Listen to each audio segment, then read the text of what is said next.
warahmatullahi wabarakatuh. Perkenalkan, nama saya Desiana Duwila dengan NPM 022724111067.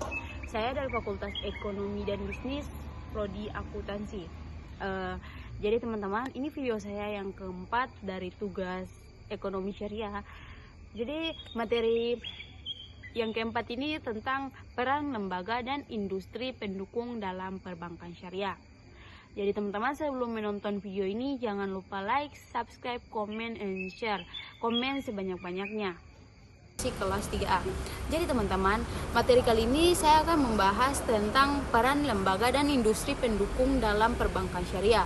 Mungkin selama ini kita hanya melihat perbankan syariah sebagai tempat menabung, mengambil biaya atau transaksi keuangan. Padahal di belakang bank syariah itu banyak sekali lembaga, institusi, dan industri pendukung yang bekerja sama dengan sistem bank syariah berjalan dengan baik, amanah, dan sesuai syariah dan dipercaya oleh masyarakat.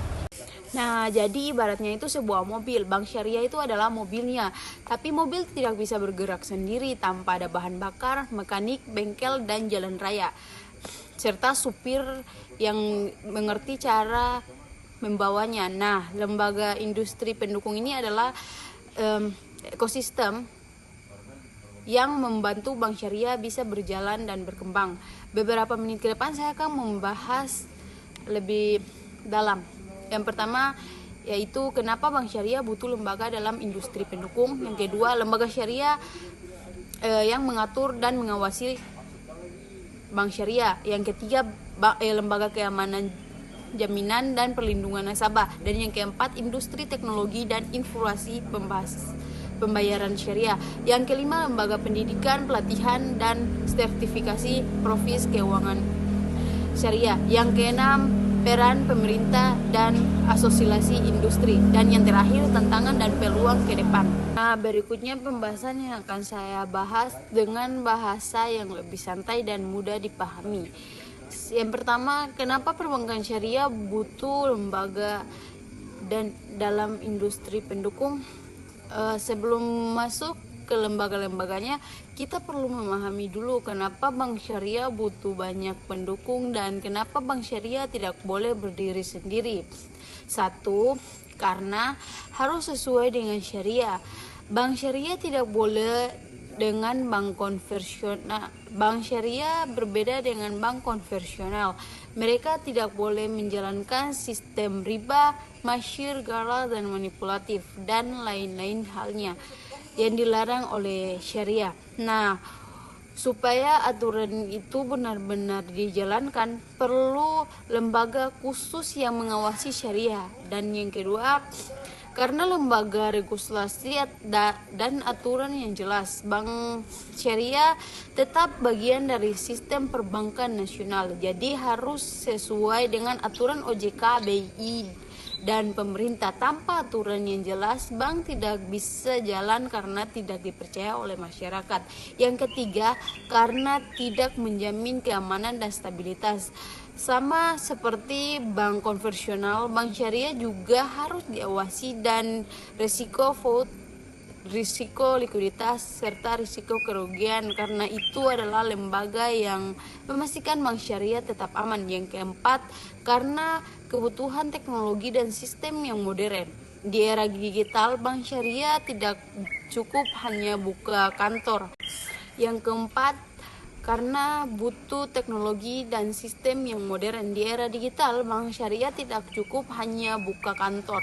Harus ada mobil banking, QRIS syariah, payable gift, sair, serta seterusnya. Teknologi tidak dibuat oleh bank sendiri, tetapi dibuat oleh perusahaan-perusahaan lain. Yang kelima, sumber daya manusia. Syariah harus profesional. Sumber daya bank syariah harus memahami dua hal, yaitu ilmu perbankan dan ilmu syariah. Untuk itu perlu lembaga pendidikan, sertifikasi, dan training. Dari sini sudah terlihat bahwa perkembangan syariah adalah sistem besar yang saling berhubungan dengan bank, hanya satu bagian dari ekosistem yang luas. Yang kedua, lembaga syariah yang mengatur dan mengawasi bank syariah. Sekarang kita masuk ke lembaga-lembaga penting. Yang pertama itu ada OJK atau Otoritas Jasa Keuangan. OJK adalah lembaga yang mengawasi seluruh lembaga keuangan termasuk bank syariah. Perannya yang pertama itu mengeluarkan registrasi tentang bank syariah. Yang kedua, mengawasi operasi bank. Yang ketiga, mengawasi kesehatan bank. Yang keempat, mengeluarkan izin pembukaan bank syariah baru. Yang kelima, melindungi nasabah. OJK itu ibaratnya polisi pengawasan tertinggi di sektor keuangan. Kedua, Bank Indonesia atau biasa disebut BI. Jadi BI ini fokusnya pada kebijakan monitor dan sistem pembayaran untuk bank syariah. BI memiliki peran satu, mengatur giro wajib minimum syariah. Yang kedua, menyelidiki instrumen moneter berbasis syariah. Yang ketiga, mengatur transaksi non tunai dan sistem pembayaran syariah. Yang keempat, mendorong digital ekonomi syariah. Bank Indonesia juga mengembangkan kiri syariah dan membijakkan makro untuk ekonomi syariah. Yang ketiga itu Dewan Syariah Nasional Majelis Ulama Indonesia, biasa disebut DSN MUI. Jadi DSN MUI adalah lembaga yang menetapkan fatwa-fatwa syariah untuk perkembangan syariah. Misalnya fatwa tentang murabahah, mudharabah, musyarakah, ijarah, wakalah, ran, dan yang terakhir yaitu salam dan istinah. Semua produk bank syariah mesti sesuai dengan fatwa DSN MUI. Jadi DSN MUI adalah pondasi syariahnya. Yang keempat, DSPS, Dewan Pengawasan Syariah. Dewan Pengawasan Syariah itu adalah perpanjangan tangan dari DSN MUI di bank syariah. Tugas DPS itu satu, mengawasi operasi bank agar sesuai syariah. Yang kedua, menjelaskan masalah syariah dan produk bank. Yang ketiga, memberikan rekomendasi sebelum produk dimunculkan. Yang keempat, menandatangani laporan kesepakatan syariah bank. DPS ini ibaratnya ustadz dalam bank yang memastikan semuanya halal dan sesuai syariah. Yang ketiga, lembaga keamanan dan perlindungan nasabah. Selain pengawasan syariah, bank syariah juga diperlukan lembaga dan pemberian jaminan keamanan. Yang pertama itu lembaga pinjaman simpanan atau LPS. LPS berfungsi menjamin dana nasabah sampai 2 miliar per orang per bank. Kalau bank syariah bangkrut, nasabah tetap aman. LPS juga bisa mengambil alih aset bank syariah kalau bank tersebut bermasalah. Yang kedua, Badan Wakaf Indonesia atau BWI. Kenapa BWI termaksud sebagai pendukung bank syariah? Karena banyak bank syariah yang mengelola tabungan wakaf, wakaf uang, sukuk wakaf, investasi wakaf produktif. BWI memastikan program wakaf melalui bank syariah berjalan aman dan sesuai syariah.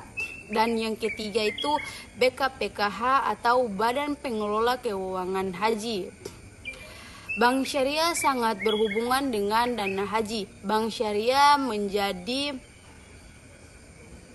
bank penerimaan setoran haji, bank pembiayaan haji, bank pengelola dana haji.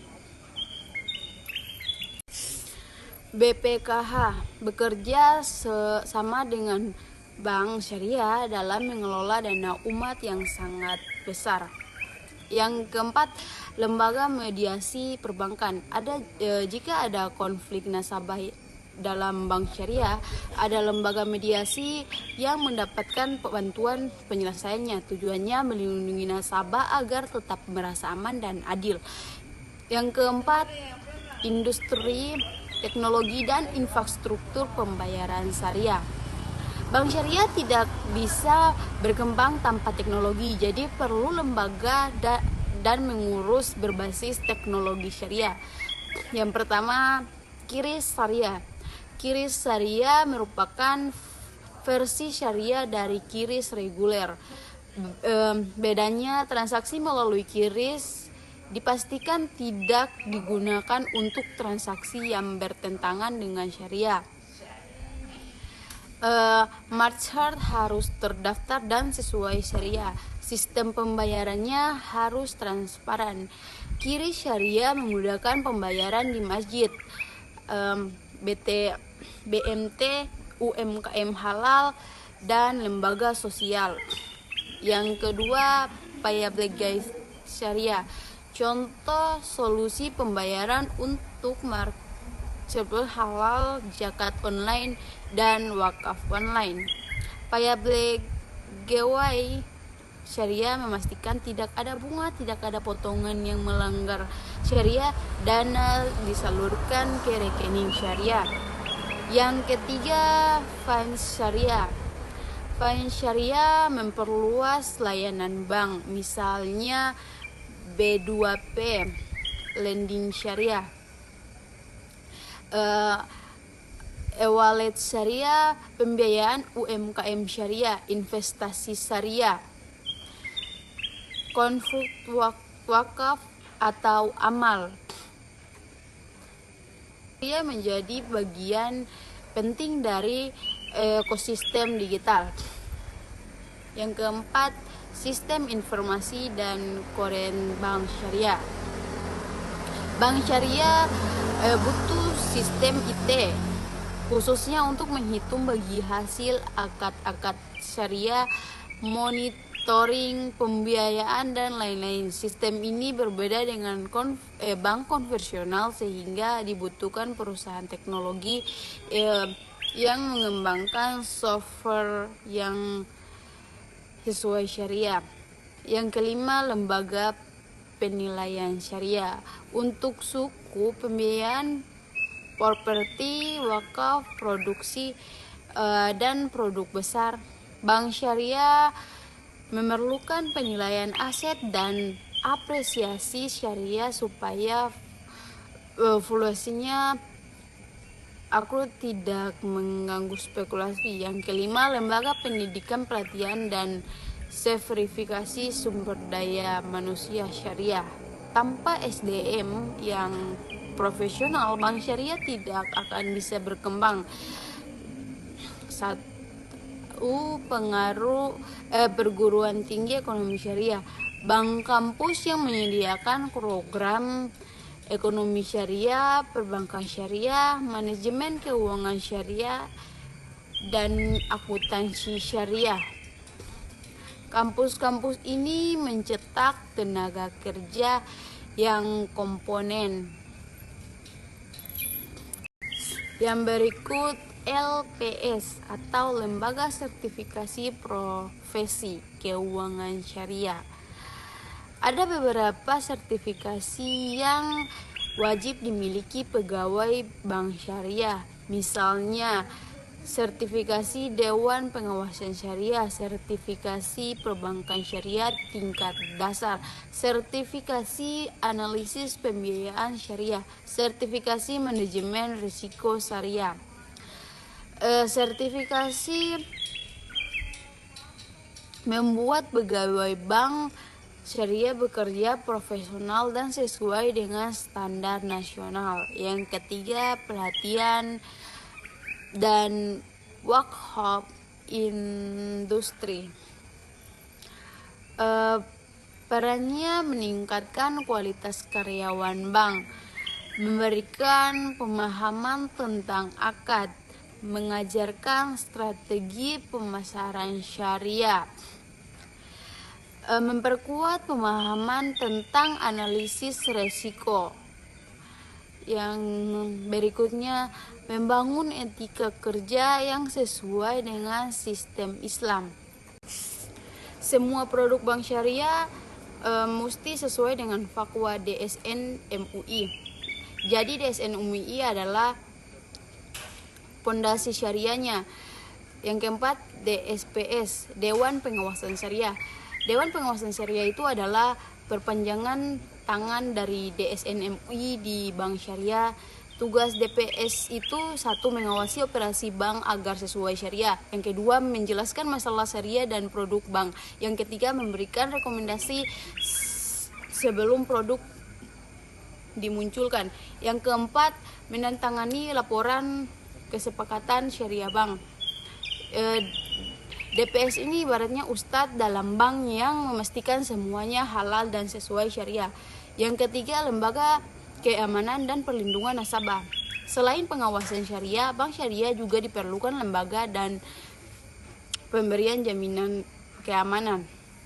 Yang pertama itu lembaga pinjaman simpanan atau LPS. LPS berfungsi menjamin dana nasabah sampai 2 miliar per orang per bank. Kalau bank syariah bangkrut, nasabah tetap aman. LPS juga bisa mengambil alih aset bank syariah kalau bank tersebut bermasalah. Yang kedua, Badan Wakaf Indonesia atau BWI.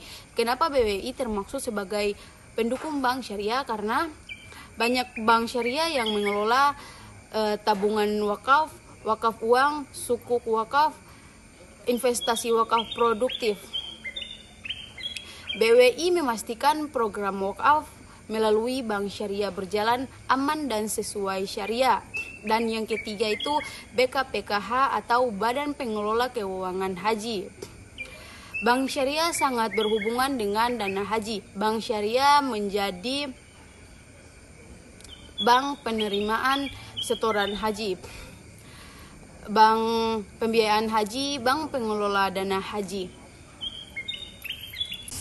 Lembaga pelatihannya seperti IAEI, MES, IRTI, Lembaga Pelatihan Bank Syariah Internal.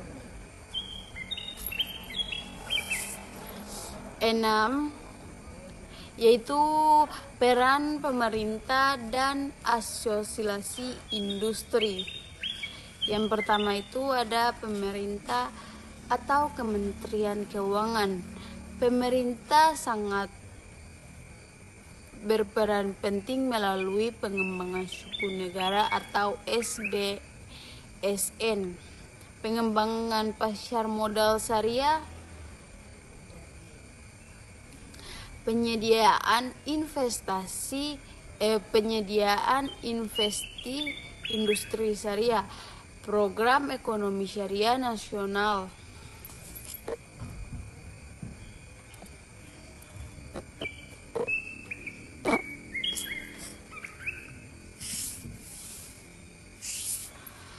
Suku negara menjadi instrumen investasi syariah yang paling aman. Yang kedua, KNKS atau KNEKS, Komite Nasional Ekonomi dan Keuangan Syariah. Ini adalah lembaga strategis yang mengordinasikan pengembangan industri syariah di Indonesia. KNEKS fokus pada pengembangan bank syariah, digital keuangan syariah, industri halal, zakat, infak, dan wakaf. UMKM syariah,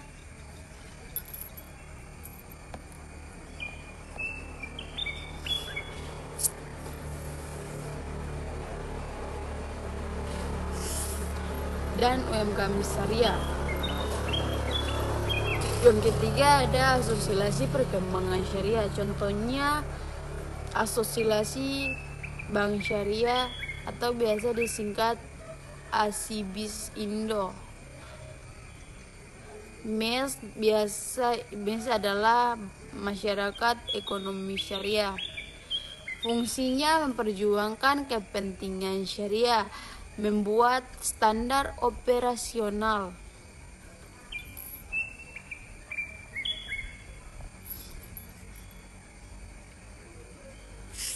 memfasilitasi koordinasi antar bank, edukasi masyarakat tentang bank syariah. Asosiasi sangat penting untuk memperkuat suara industri. Yang ketujuh adalah tantangan peran lembaga dan industri pendukung. Walaupun lembaga pendukung banyak, masih ada beberapa tantangan. Yang pertama, koordinasi antar lembaga belum optimal. Kadang OJK, BI, DSN, MU, dan KNEKS punya program sendiri-sendiri sehingga implementasinya tidak terlalu cepat. Sumber daya manusia syariah masih berkurang. Banyak pegawai bank syariah yang menguasai perbankan tetapi kurang memahami fikih muamalah secara mendalam. Yang ketiga, teknologi syariah belum sepenuhnya merata. Masih banyak bank syariah kecil yang sistem IT-nya belum modern atau belum murni menggunakan konsep syariah. 4. Peran pendidikan keuangan syariah masyarakat masih rendah. Orang banyak yang belum paham bedanya bank syariah dan bank konvensional. Yang kelima, ekosistem halal belum terintegrasi kuat. Hal ini membuat industri halal dan bank syariah belum terhubung 100%.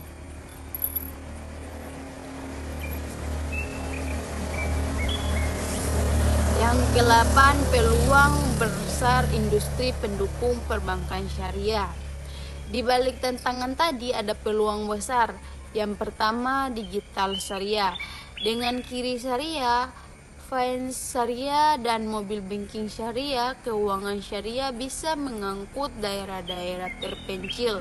Yang kedua, kepercayaan masyarakat terhadap syariah semakin tinggi. Makin banyak orang yang peduli halal termaksud dalam masalah keuangan. Yang ketiga, UMKM syariah berkembang sangat cepat. UMKM yang membutuhkan biaya syariah makin banyak. Ini adalah peluang besar untuk bank syariah. Yang keempat, potensi wakaf produktif. Wakaf dalam bentuk tanah, properti, bisnis bisa dikelola berdasarkan syariah untuk kegiatan ekonomi yang bermanfaat. Yang kelima, dukungan pemerintah kuat. Suku negara KNEKS dan berbagai program halal memberikan peluang besar bagi ekonomi perbankan syariah. Penutup, jadi kita bisa simpulkan bahwa perbankan syariah tidak bisa berjalan sendiri. Ada banyak sekali lembaga dan industri pendukung yang membuat perbankan syariah lebih aman, lebih stabil, lebih penuh syariah, lebih modern, dan lebih dipercaya oleh masyarakat. Melalui dari lembaga-lembaga pengawasan syariah seperti DSN dan DPS, regulator seperti OJK dan BI, lembaga menjamin seperti LPS, lembaga wakaf dan haji, finance, payable gift syariah, perguruan tinggi dan sertifikasi, hingga pemerintah melalui suku dan program ekonomi syariah. Semua lembaga itu bekerja sama dengan membangun ekosistem besar perbankan syariah Indonesia. Semoga materi ini bisa membantu teman-teman memahami peran penting lembaga pendukung perbankan syariah dan bisa digunakan untuk tugas presentasi video pembelajaran. Saya mengucapkan terima kasih dan wassalamualaikum warahmatullahi wabarakatuh.